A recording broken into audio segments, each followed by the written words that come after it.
Charles Mamora, memberikan hikmat yang daripada surga senantiasa untuk menaungi hidup Bapak Pendeta Charles Mamora. Kami siap untuk mendengarkan Tuhan. Terima kasih. Doa coba kami dalam nama Yesus kami sudah berdoa. Amin. Amin. Puji Tuhan. Ya, sekali lagi shalom. Selamat pagi saudara-saudaraku semuanya. Salam sehat untuk kita semua saudara-saudaraku. Terima kasih untuk doa pembukaan firman Tuhan yang disampaikan oleh Ibu Rostani Manalu. Terima kasih saudara-saudaraku. Baiklah saudaraku yang dikasihi Tuhan Yesus, kita langsung saja membuka Alkitab kita. Saudara-saudaraku, jika 1-2 hari yang lalu kita dalam pertemuan sebelumnya, kita sudah melihat dari kitab Perjanjian Lama, kita masih akan melanjutkan pembahasan kita, diskusi kita tentang firman Allah di Galatia pasal 5 ayat 23, buah roh ialah kelemah lembutan. Sekarang kita akan lihat di dalam kitab Perjanjian Baru saudara-saudaraku. Ya, mari ya kita akan lihat bagaimana Yesus Kristus, ya Tuhan kita, ketika dia hadir ke dunia ini, dia adalah firman yang menjadi daging dan dia datang kepada umatnya Israel. Dan kita akan lihat Bapak Ibu Saudara, ya setelah kita sudah membaca dan mendengarkan bagaimana nenek moyang bangsa Israel dahulu, ya di hadapan Tuhan mereka kebanyakan gagal, ya kebanyakan gagal untuk memperlakukan Tuhan dengan hormat atas kebaikan Tuhan, kemurahan hati Tuhan kepada mereka. Ya, orang-orang Israel tidak bisa menghargai dengan cara yang pantas apa yang Tuhan perbuat yang baik kepada mereka. Nah, itulah nenek moyang bangsa Israel. Nah, bagaimana ketika ya Musa, kita lihat di kitab Bilangan kemarin Bapak Ibu Saudara, Musa juga akhirnya terprovokasi oleh keadaan orang-orang Israel yang mencoba terus membangkitkan amarah daripada Musa sebagai pemimpin bangsa Israel ketika mereka keluar dari perbudakan dari tanah Mesir dan berjalan di padang gurun. Saudara-saudaraku, meskipun Musa dikatakan adalah orang yang paling lembut hatinya, yang paling rendah hati, ya pada saat itu, ya saudaraku, tetap juga Musa terpancing oleh ya sungut-sungut dari umat Israel, dan akhirnya ya Musa memarahi ya umat Israel, dan Tuhan mengatakan itu adalah pelanggaran terhadap kekudusan Allah karena Musa mengatakan bahwa orang Israel durhaka, ya. Dan kita lihat Bapak Ibu Saudara, itulah alasan mengapa Allah tidak membiarkan Musa menyeberang sampai tanah Kanaan. Nah, Bapak Ibu Saudaraku yang dikasihi Tuhan Yesus, ketika kita akan melihat di dalam kitab Perjanjian Baru, maka orang yang paling sabar, ya panjang sabar, ya yang paling rendah hati, yang paling lemah lembut menghadapi sifat kekasaran daripada umat Israel, saudaraku, adalah Yesus sendiri, ya. Yesuslah yang sanggup bertahan menghadapi provokasi dari orang-orang Israel, ya, yang selalu menyalahkan Tuhan, ya, orang-orang Israel yang susah sekali untuk merendahkan hatinya, Orang-orang Israel yang susah sekali, ya Bapak Ibu Saudara, ya memahami kehendak Allah bagi mereka. Dan pada puncaknya adalah kita tahu bahwa orang Israel menyalibkan Yesus Kristus sebagai Mesias.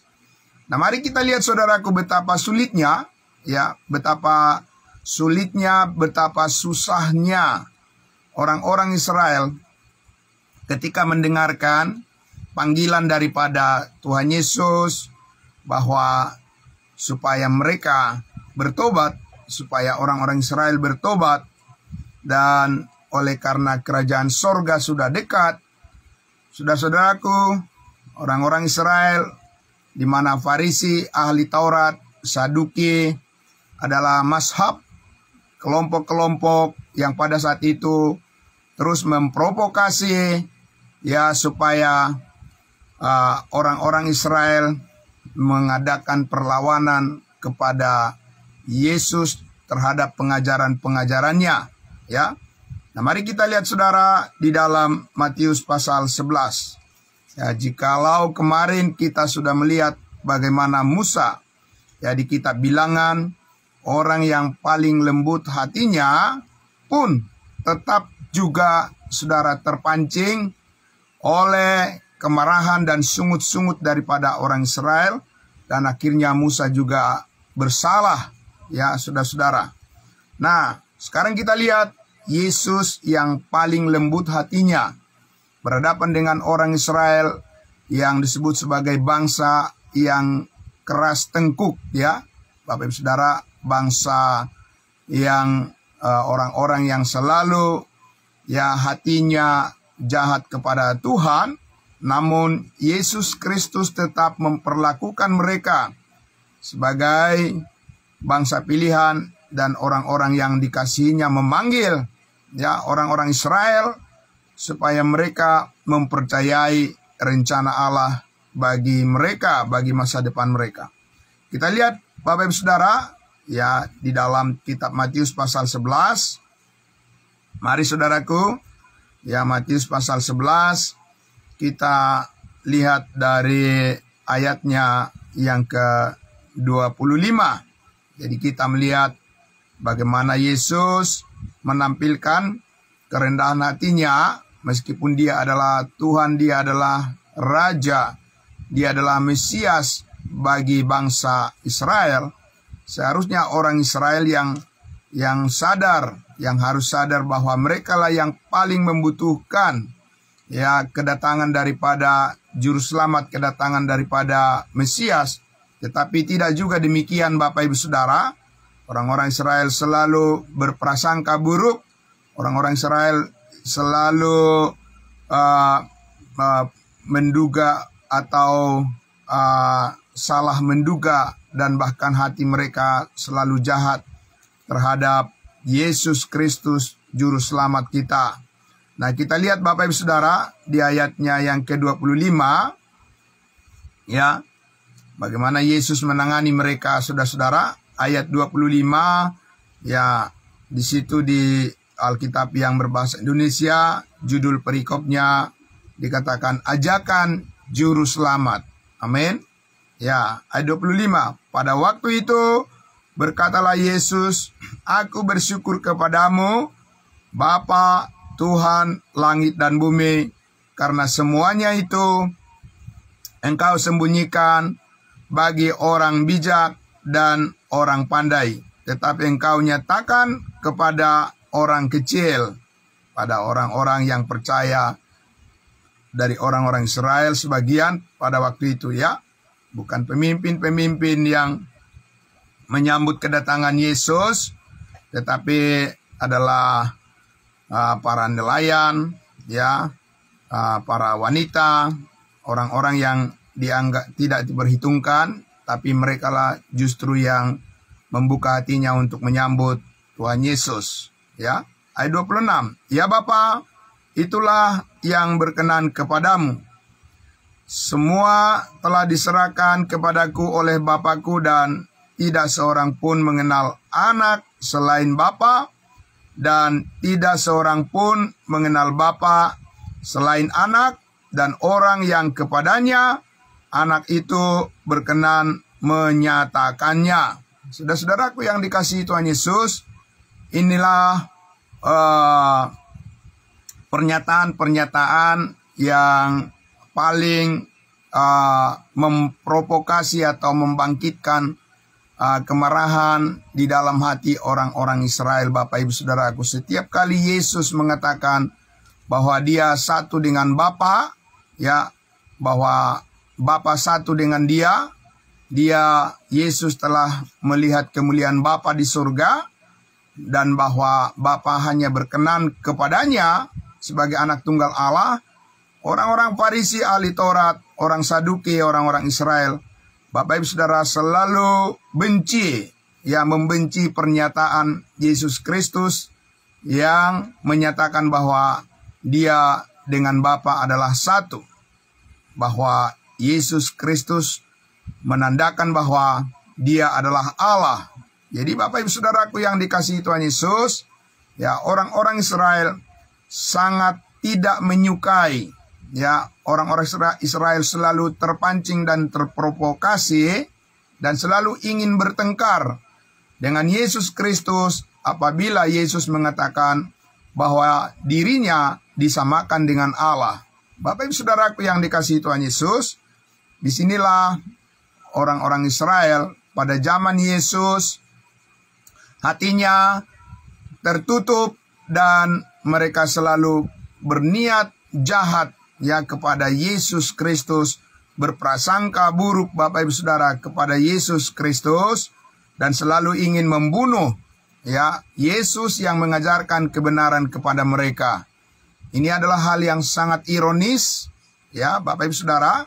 Seharusnya orang Israel itu menyambut kebenaran yang diajarkan oleh Tuhan Yesus, tapi karena orang-orang Israel selalu memandang rupa, ya, selalu memandang rupa manusia, ya, bukan merendahkan hati untuk menyambut, ya, rencana Tuhan dan menyambut firman Tuhan bagi mereka sebagai, ya, bukti kasih sayang Tuhan kepada umatnya. Tetapi orang-orang Israel, Bapak Ibu Saudaraku, selalu curiga, ya, selalu berprasangka buruk, ya, mereka tidak merendahkan hati dan mereka selalu ingin bertengkar, ya, mereka biasa Bapak Ibu Saudaraku dengan hati yang merasa paling benar, diri mereka sendiri yang paling benar, ya, dan itu yang menyebabkan mereka menjadi sombong di hadapan Tuhan dan gagal untuk memahami setiap panggilan Allah untuk memulihkan hidup mereka. Padahal Allah ingin menggenapi janjinya, ya, bagi masa depan orang-orang Israel ini, tetapi mereka selalu gagal untuk meresponi, tidak mempercayai, ya, apa yang Yesus ajarkan pada mereka.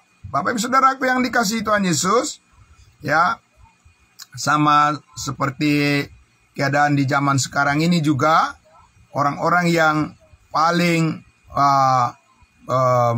membenci suatu pengajaran yang mengatakan bahwa Yesus adalah Tuhan, Yesus adalah Allah. Saudara-saudaraku, dunia sangat membenci ajaran tentang Yesus adalah Allah, dia adalah Tuhan. Nah, saudaraku, karena dunia, orang-orang tidak mau membuka hatinya dan mereka menyombongkan diri di hadapan Allah, maka mereka menolak Yesus Kristus sebagai Tuhan dan Juru Selamat, sebagai Allah. Nah, Bapak Ibu Saudaraku yang dikasihi Tuhan Yesus, tetapi kita lihat saudaraku, ya, Tuhan Yesus selalu merendahkan hatinya. Amin. Tuhan Yesus selalu lemah lembut memanggil mereka. Ya, kapan saja hati orang-orang jahat itu berbalik dan bertobat, ya, kepada perkataan-perkataan firman yang disampaikan oleh Tuhan Yesus, ya, Tuhan Yesus Allah selalu menunggu, ya, saudaraku, selalu panjang sabar, kasih setianya Tuhan, ya, menunggu setiap orang mau meresponi firman-Nya. Dan firman itu harus terus disampaikan. Amin. Ya, apalagi di masa sekarang ini Bapak Ibu Saudara, di tengah-tengah arus dunia informasi yang begitu luar biasa, saudaraku, saat ini ya, di zaman informasi teknologi sekarang, di zaman internet sekarang ini, semua orang Bapak Ibu Saudaraku dengan mudah dapat mengakses berita, informasi apa saja yang ingin diketahui, dengan mudah saja bisa diperoleh, bisa ditemukan, bisa dibaca, bisa dilihat melalui ya gadget, smartphone yang ada di tangan setiap orang saat ini. Namun Bapak Ibu Saudaraku yang dikasihi Tuhan Yesus, bahwa kita harus tetap mengakui bahwa tanpa ya kebenaran firman Allah, ya tanpa pernyataan-pernyataan daripada kebenaran Yesus Kristus, berita apapun saudara-saudaraku tidak akan bisa melepaskan manusia itu dari jerat daripada keinginan dunia, ya. Nah, sekarang saudaraku yang dikasihi Tuhan Yesus, mari kita lihat di ayatnya yang ke-28, panggilan dan ajakan daripada Yesus Kristus memberikan yang terbaik ya pada waktu itu kepada umatnya Israel. Yesus mengatakan di ayatnya yang ke-28, marilah kepadaku semua yang letih lesu. Ya, Yesus memanggil, marilah kepadaku semua yang letih lesu dan berbeban berat, aku akan memberi kelegaan kepadamu. Saudaraku yang dikasihi Tuhan Yesus, ya, bagi orang Israel sebagian besar, terutama para pemimpin-pemimpin daripada orang Israel, perkataan Yesus seperti ini, di mana mereka menilai Yesus secara lahiriah, secara jasmani, mereka Bapak Ibu Saudaraku tidak mempercayai bahwa Yesus memberikan kelegaan kepada mereka dan Yesus akan membebaskan mereka dari perbudakan. Ya, Yesus akan benar-benar memberikan kepada orang Israel apa yang menjadi keinginan mereka, untuk mereka lepas dari penjajahan daripada bangsa lain, bangsa Romawi pada saat itu, karena mereka menilai Yesus secara lahiriah saja, secara jasmani. Karena orang-orang Farisi, ahli Taurat, Saduki pada saat itu, mereka hanya mengenal Yesus itu anak tukang kayu, dan Yesus lahir di kandang domba, dan tidak terlalu terkenal. Bapak Ibu Saudara, tidak terlalu memberikan suatu kesan yang luar biasa. Ya, kalau Yesus mengatakan dirinya seorang raja, tapi dia hanya lahir di kota yang kecil, di Bethlehem, dan dia juga anak seorang tukang kayu, tidak terlalu tenar Bapak Ibu Saudara, tidak terlalu bukan lahir dari keluarga yang tersohor. Ya, saudaraku, bagi orang Israel, hal-hal yang demikian adalah meragukan bagi mereka. Ya, orang-orang Israel, saudaraku, ingin memandang kemegahan secara duniawi supaya mereka mau percaya kepada Allah. Namun saudaraku yang dikasihi Tuhan Yesus, sekalipun demikian, Yesus direndahkan, tetapi Yesus mengatakan, marilah kepadaku semua yang letih lesu dan berbeban berat, aku akan memberikan kelegaan kepadamu. Ya, itulah kehadiran daripada Yesus Kristus di tengah-tengah umatnya Israel pada saat itu, karena dia adalah Raja yang dijanjikan. Dia adalah Mesias yang dijanjikan kepada nenek moyang mereka. Allah ingin menggenapi janjinya kepada umatnya Israel, Bapak Ibu Saudara, sehingga Yesus memanggil supaya semua orang yang letih lesu dan berbeban berat, mereka akan diberikan kelegaan. Bagaimana, saudaraku, kita lihat nanti respon daripada orang-orang Israel terhadap panggilan Allah ya, supaya mereka datang kepada Yesus Kristus. Kita lihat dulu di ayat 29. Pikulah, dikatakan, pikulah kuk yang kupasang dan belajarlah padaku, karena aku lemah lembut dan rendah hati. Amin. Bapak Ibu Saudara. Ya, karena aku, kata Yesus, lemah lembut dan rendah hati, dan jiwamu akan mendapat ketenangan.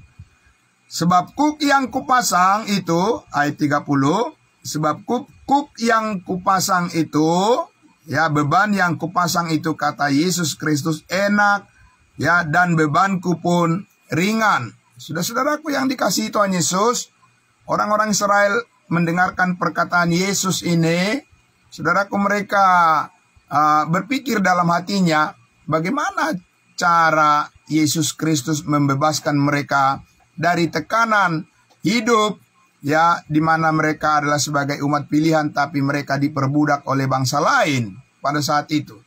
Saudaraku, saudara yang dikasihi Tuhan Yesus, kita lihat di situ bahwa Yesus memanggil mereka, ya, Yesus menyampaikan firman-Nya kepada mereka supaya mereka dibebaskan dari penderitaan mereka, supaya dipulihkan sebagai umat yang dijanjikan menjadi saluran berkat kepada bangsa-bangsa lain. Sebab itulah janji Allah kepada nenek moyang mereka, kepada Abraham, Ishak, dan Yakub.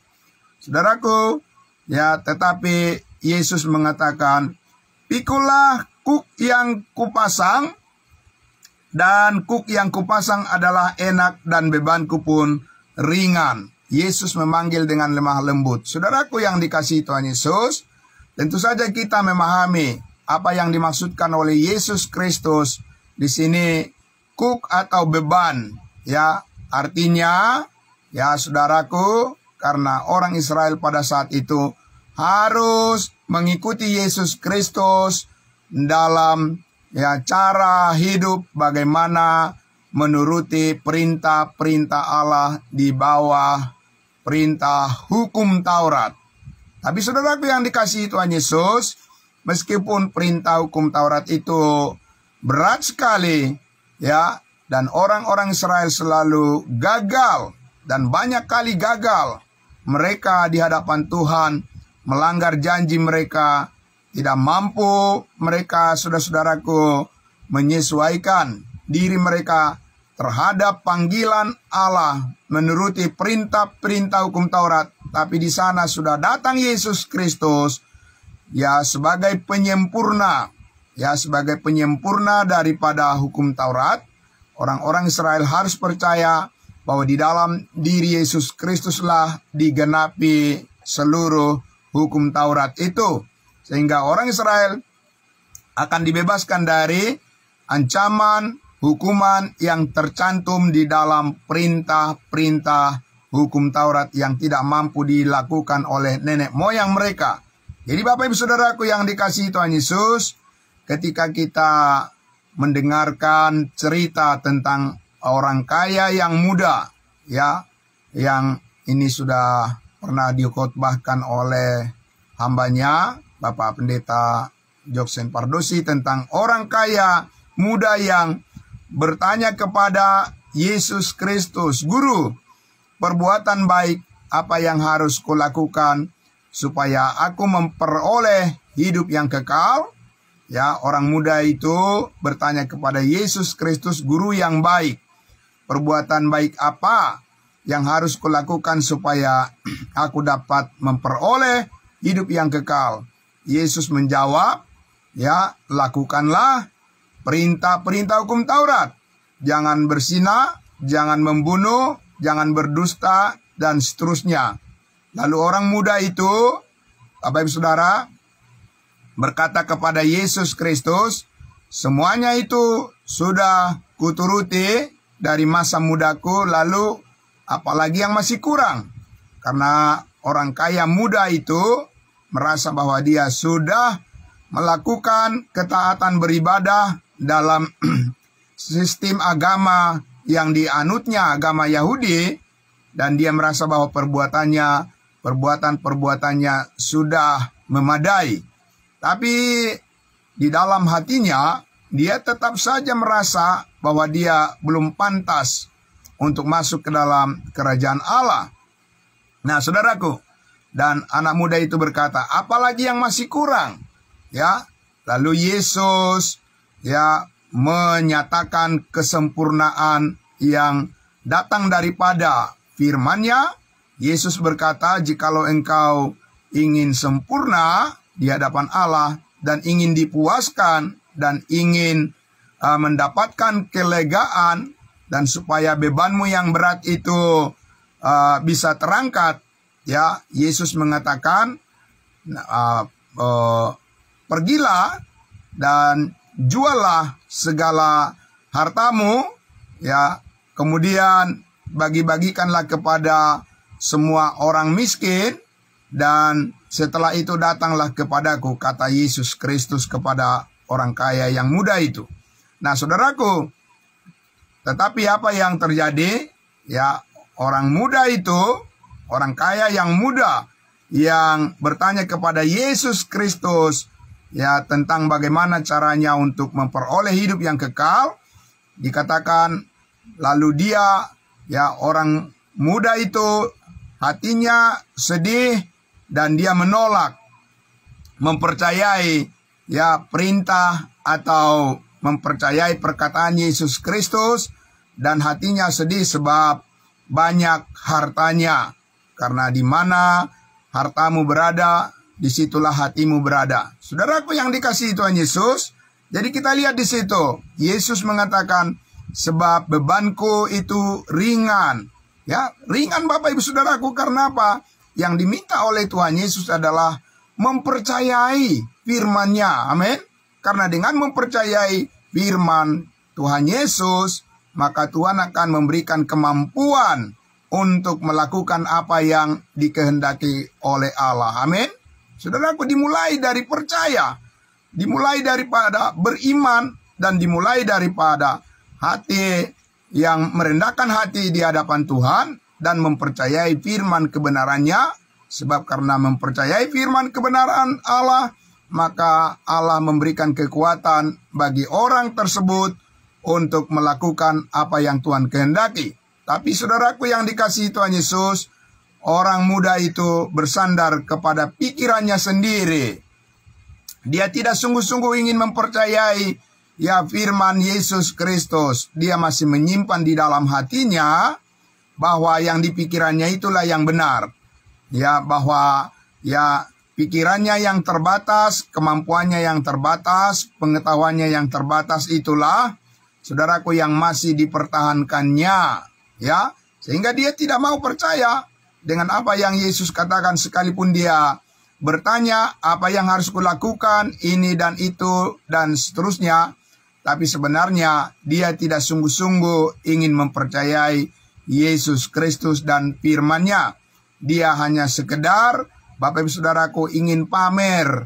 Ya, dia hanya sekedar ingin pamer bahwa dia adalah orang yang taat kepada agamanya, saudara-saudaraku, tetapi dia sendiri tidak merasakan apa-apa dampak daripada ketaatannya terhadap imannya, dan dia tidak yakin akan kepastian keselamatan dirinya, sekalipun dia sudah berusaha, dia sudah berbuat baik, sudah taat dan seterusnya. Jadi saudaraku yang dikasihi Tuhan Yesus, karena itu merupakan suatu gambaran daripada mewakili dari orang-orang Israel secara keseluruhan, karena Paulus mengatakan bahwa orang-orang Israel adalah orang-orang yang, ya, sungguh-sungguh taat, ya, sungguh-sungguh taat kepada Allah, tetapi tanpa pengertian yang benar.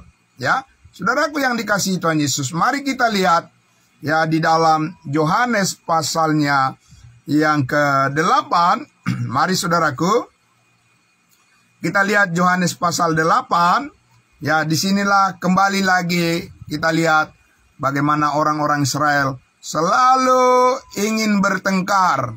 Ya, saudaraku, selalu ingin bertengkar, ingin berkelahi, ya, selalu menciptakan suasana ya yang bisa menimbulkan kecurigaan dan juga saudaraku tanda bahwa mereka ya tidak sungguh-sungguh mempercayai ya perkataan Yesus Kristus kepada mereka. Mereka hanya berpura-pura ya ingin mendengarkan, tetapi sebenarnya mereka ingin menjatuhkan, menolak Yesus Kristus sebagai juru selamat. Nah, Bapak Ibu Saudara, kita lihat di dalam Yohanes pasalnya yang ke-8. Saya akan membacakan dari ayatnya yang ke-48. Ya. Kembali lagi Saudara, kita lihat judul perikopnya di situ dikatakan Yesus sudah ada sebelum Abraham. Dan ini juga adalah merupakan pernyataan yang sangat menyinggung perasaan daripada orang-orang Israel, sebab hati mereka sangat jahat kepada Yesus Kristus. Kita lihat ayat 48. Orang-orang Yahudi menjawab Yesus, "Bukankah benarkah kalau kami katakan bahwa engkau orang Samaria dan kerasukan setan?" Ya, bayangkan Bapak Ibu Saudara, ya, orang Yahudi mengatakan Yesus kerasukan setan. 49. Jawab Yesus, "Aku tidak kerasukan setan, tetapi aku menghormati Bapakku dan kamu tidak menghormati aku. Tetapi aku tidak mencari hormat bagiku. Ada satu yang mencarinya dan dia juga yang menghakimi. Aku berkata kepadamu, sesungguhnya barang siapa menuruti firman-Ku, ia tidak akan mengalami maut sampai selama-lamanya." Jadi saudaraku, perkataan-perkataan seperti itu sangat menusuk hati orang-orang Israel. Bapak Ibu Saudara, ketika Yesus mengatakan bahwa dia berfirman kepada mereka, ya, saudaraku yang dikasihi Tuhan Yesus, respon mereka di ayat 52 dikatakan, kata orang-orang Yahudi kepada Yesus, "Sekarang kami tahu bahwa engkau kerasukan setan, sebab Abraham telah mati dan demikian juga nabi-nabi, namun engkau berkata, barang siapa menuruti firman-Ku, ia tidak akan mengalami maut sampai selama-lamanya. Adakah engkau lebih besar daripada bapa kita Abraham yang telah mati? Nabi-nabi pun telah mati. Dengan siapakah engkau menyamakan dirimu?" Saudara yang dikasihi Tuhan Yesus, ya, kehadiran daripada Yesus Kristus dengan segala firman yang disampaikan dikatakan selalu menusuk hati mereka, saudara-saudara. Sebab orang Israel terus-menerus mengeraskan hati mereka dan selalu curiga kepada Yesus Kristus, dan kesombongan itulah yang menyebabkan hati mereka tertutup dan tidak pernah bisa melihat cahaya kebenaran firman Allah. Dan saudaraku yang dikasihi Tuhan Yesus, bagaimana jawab Yesus Kristus tentang kecurigaan daripada orang Israel ini kepadanya? Ya, di ayat 54 dikatakan, jawab Yesus, "Jikalau aku memuliakan diriku sendiri, maka kemuliaanku itu sedikit pun tidak ada artinya. Bapakkulah yang memuliakan aku. Tentang siapa kamu berkata dia adalah Allah kami, padahal kamu tidak mengenal dia, tetapi Allah mengenal dia. Dan jika aku berkata aku tidak mengenal dia, maka aku adalah pendusta sama seperti kamu. Tetapi aku mengenal dia, mengenal Allah Bapa, dan aku menuruti firman-Nya." Saudaraku yang dikasihi Tuhan Yesus, Yesus terus mengajarkan kepada mereka supaya hati mereka itu terbuka dan terus menyampaikan firman-Nya tentang siapa dirinya, bagaimana orang Israel harus mengenal siapa Yesus Kristus yang sebenarnya. Amin. Sebab kekeliruan mereka akan menyebabkan orang-orang Israel akan binasa, karena itu adalah dosa yang terbesar yang dilakukan oleh orang Israel kalau mereka menolak Yesus Kristus sebagai Mesias. Tapi intinya kita lihat di sini Bapak Ibu Saudaraku, ya, setiap kali Yesus menyampaikan firman-Nya, memanggil mereka, ya, mengajak orang Israel untuk mempercayai kebenaran firman Allah, hati mereka selalu, ya, merasa gelisah dan selalu ingin membenci Yesus Kristus, menolak segala firman-Nya. Nah, itu menandakan bahwa hati mereka sangat jahat, dan orang-orang Israel ini, saudaraku, ya sangat luar biasa, tidak patut untuk dicontoh, tidak bisa untuk menjadi teladan, membawa berkat bagi bangsa-bangsa lain. Kita lihat, saudaraku, ya, maka dalam perdebatan ini, ya, Yesus menjawab, ya, di ayat 56 dikatakan, Abraham bapamu bersuka cita bahwa ia akan melihat hariku, dan ia telah melihatnya, dan ia bersuka cita. Saudaraku, itu hal yang tidak masuk akal bagi mereka. Karena apa? Saudaraku, karena Abraham sangat mereka banggakan, orang Israel membanggakan nenek moyang mereka Abraham, ya, bahwa mereka adalah keturunan daripada orang yang benar. Tetapi ketika Yesus mengatakan bahwa di ayat 57 dikatakan, maka kata orang-orang Yahudi itu kepadanya, umurmu belum sampai 50 tahun, dan engkau telah melihat Abraham. Saudaraku yang dikasihi Tuhan Yesus, ya, Yesus langsung menjawab dengan telak mereka, supaya mereka tahu bahwa Yesus adalah Allah itu sendiri. Yesus berkata di ayat 57, kata Yesus kepada mereka, Aku berkata kepadamu, sesungguhnya sebelum Abraham jadi, aku telah ada. Saudaraku yang dikasihi Tuhan Yesus, pernyataan ini sangat menusuk hati orang-orang Yahudi yang sangat jahat kepada Yesus Kristus, menolak ketuhanan Yesus Kristus. Kalau Yesus berkata bahwa dia adalah seorang nabi saja, orang-orang Yahudi tidak terlalu keberatan, Bapak Ibu Saudara. Kalau Yesus mengatakan bahwa dia adalah hanya manusia biasa, seorang nabi dari antara nabi orang Israel, mereka tidak terlalu keberatan dan mereka tidak terlalu membenci Yesus Kristus. Tetapi setiap kali Yesus mengatakan bahwa dia adalah Allah, setiap kali Yesus Kristus menyatakan dirinya adalah Tuhan, saudaraku, orang-orang Israel ini sangat tertusuk hatinya dan selalu ingin membunuh Yesus Kristus. Karena itulah, saudaraku, yang paling dibenci oleh iblis, ya, yang paling dibenci oleh iblis ketika Yesus ada di antara orang Israel adalah, ya, kalau Yesus menyatakan bahwa dia adalah Allah. Dan saudaraku yang dikasihi Tuhan Yesus, karena orang-orang Israel ini sudah dipengaruhi oleh kebencian, maka apapun yang dikatakan Yesus Kristus pada mereka, mereka tidak akan mau percaya. Sebab itu, saudaraku, Yesus mengatakan bahwa, sebelumnya kita lihat di ayatnya yang ke-44, ya, kita mundur sedikit. Yesus mengatakan, iblislah yang menjadi bapamu, dan kamu ingin melakukan keinginan-keinginan bapamu. Ia adalah pembunuh manusia sejak semula dan tidak hidup dalam kebenaran, sebab di dalam iblis tidak ada kebenaran. Apabila ia berkata dusta, ia berkata atas kehendaknya sendiri, sebab ia adalah pendusta dan bapa segala dusta. Saudaraku yang dikasihi Tuhan Yesus, jadi perkataan-perkataan ini sangat menusuk hati daripada orang-orang Farisi, ahli Taurat, yang selalu mencari-cari kesalahan daripada Yesus Kristus. Mereka ingin bertengkar, mereka ingin berkelahi, ya saudaraku, ingin terus menyalahkan Yesus Kristus.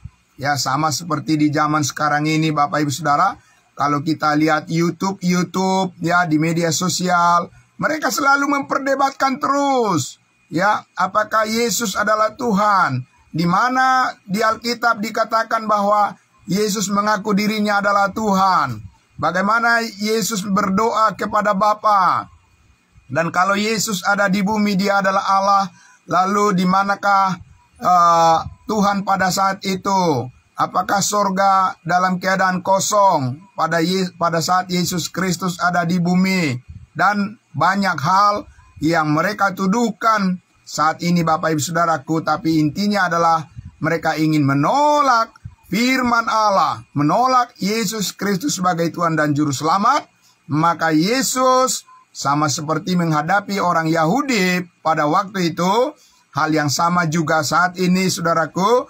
Perkataan Yesus yang mengatakan, iblislah yang menjadi bapamu, karena kamu ingin melakukan kejahatan-kejahatan dan ingin membenarkan dirimu sendiri, dan kamu ingin hidup di dalam dusta yang daripada iblis. Itulah yang menyebabkan kamu menolak Yesus Kristus sebagai Tuhan dan Juru Selamat. Bapak Ibu Saudaraku yang dikasihi Tuhan Yesus, sangat luar biasa kita lihat saudaraku, ya, di ayat 59 dikatakan, lalu mereka mengambil batu untuk melempari Yesus, tetapi Yesus menghilang dan meninggalkan bait Allah. Saudaraku yang dikasihi Tuhan Yesus, Paulus mengatakan bahwa kita hidup di dalam dunia yang terhilang, di dalam dunia yang jahat, di tengah-tengah ya dunia yang jahat. Oleh karena itu saudaraku, Paulus mengatakan pergunakanlah waktu yang ada, karena hari-hari ini adalah jahat. Saudara dan saya harus terus datang kepada pengetahuan akan kebenaran, dan kita harus bertumbuh di dalam pengenalan akan kasih Yesus Kristus, supaya ya buah roh ialah kelemah lembutan. Firman Tuhan itulah yang melembutkan setiap hati manusia. Amin. Yang keras akan dilembutkan oleh firman Allah, sebab Roh Kudus akan membentuk hati kita untuk menjadi orang-orang yang setia kepadanya, selalu percaya kepada kekuatan firman-Nya. Ya, tidak mengandalkan diri kita sendiri, tetapi kita percaya, saudara-saudaraku, bahwa setiap firman Allah adalah pengajaran dan didikan bagi kita semua, supaya kita dibentuk menjadi pribadi yang lebih baik. Dan kita tidak boleh mengeraskan hati kita ketika kita mendengarkan firman Yesus Kristus. Kita percaya bahwa itu adalah merupakan sentuhan Allah bagi roh dan jiwa kita, supaya kita memperoleh, merasakan terus damai sejahteranya. Amin. Mari kita berdoa. Bapa di dalam surga, terima kasih, kami sangat bersyukur ya Tuhan, di pagi hari yang baru yang Tuhan karuniakan bagi kami. Kami melihat, meniru, mencontoh, mempercayai Yesus Kristus Tuhan kami yang hatinya sangat lembut, dan Yesus Kristus yang selalu memanggil setiap orang melalui kebenarannya, melalui firman-Nya yang kami percayai, bahwa kami pun percaya bahwa Tuhan membentuk hidup kami sebagaimana yang Engkau kehendaki. Roh Kudus akan terus berkarya melalui setiap kehidupan kami, membawa kami menjadi orang-orang yang melihat panjang sabarnya Tuhan, bersandar kepada kemurahan hati Tuhan. Dan kami percaya firman-Mu, dan kami akan terus hidup di dalam kebenaran-Mu. Terima kasih Tuhan, memberkati semua saudara-saudara kami di pagi hari ini yang sudah mendengarkan kebenaran firman-Mu. Engkau adalah Yesus yang lemah lembut, dan Engkaulah teladan kami. Dan kami percaya hidup kami akan dipakai oleh Tuhan menjadi saluran berkat, memberitakan kabar baik ini kepada semua orang. Di dalam nama Tuhan Yesus, Juru Selamat kami berdoa dan bersandar kepada Bapa di dalam surga. Kami bersyukur. Haleluya. Amin. Puji Tuhan. Selamat pagi saudara-saudaraku. Selamat pagi untuk kita semua. Shalom. Tuhan memberkati kita. Saya kembalikan dulu pada hambanya Bapak Pendeta Pardosi. Terima kasih. Amin. Amin.